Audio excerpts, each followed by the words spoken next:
The Princeton University Chapel is one of the icons of Princeton University. It was built in the 1920s, not long after the First World War.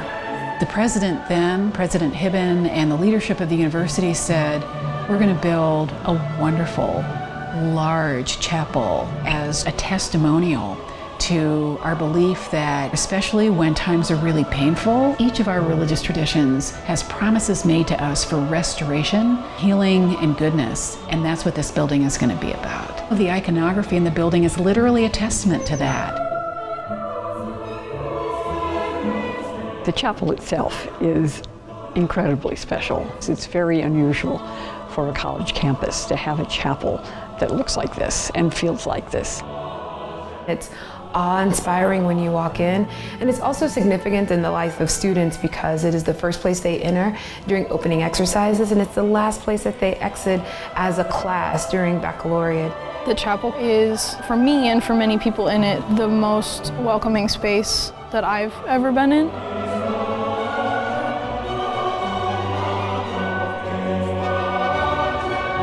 The vast grandeur of the space lends such an aura of holiness to the ceremonies from all of our religious communities. This is the chapel for everybody. There is a big Muslim service here. Hindu Diwali happens here. There's a Catholic Mass every day. There is an ecumenical service every Sunday. The University Chapel brings together the entire campus community as well as the wider community here in town. For many people, it's a refuge where you can come during the week and you can just sit and be calm and be quiet. And they make that space their own for whatever they need it for. They're praying, they're meditating, they're being quiet, whatever they need to do. And I really hope that for all of that beautiful air and stone and carving and glass and light, that they are feeling the hope that was the intention of building that magnificent space in the first place. It's a wonderful place to do music because it has a great reverberation. Whatever you do, the chapel space takes it and it makes it bloom, and it's just an exquisite experience. The organ is just one of the best in the country. It is a vast instrument that truly fills that tremendous space. It is a magnificent instrument and is perfect for this space. So we have some of the organ in the front, some is back here, and then we have, of course, the trumpets enchantment in the back. It has 7,893 pipes, from the size of a small pencil, very, very small, to 32 feet in length. When that instrument gets rolling and the deepest notes make the whole building shake and the highest ones are just floating through the air, it's an experience in and of itself.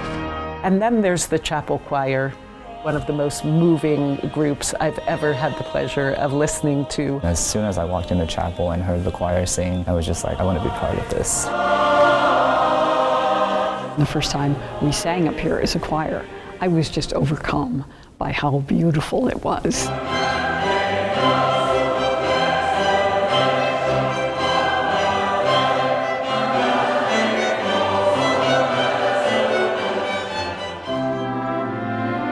There are people of many religious traditions in the chapel choir, but for me it is about making music and having a community. This really is a good place for anybody.